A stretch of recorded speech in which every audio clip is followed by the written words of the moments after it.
संध्याकाळचं मी बाहेर निघाले. कुठं जाते पुढं तुम्हाला सांगते. पहिले तर आम्ही दोघंच निघालो होतो. पण राजवीर बोलला, की "मम्मी मला पण यायचंय." पहिल्यानं तो नाही म्हणत होता, का तर थंडी खूप जास्त वाजतीये.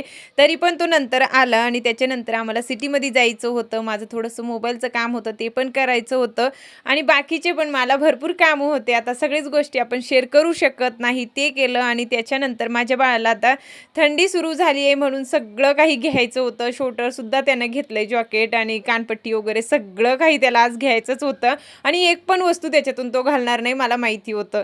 त्याच्यानंतर आहे ना, मला दुसरं छोटे-मोठे सामान पण घ्यायचं होतं, ते घेतलं आणि मग बाहेर गेल्यावर आपण तसंच येणार नाही काही खाल्ल्याशिवाय.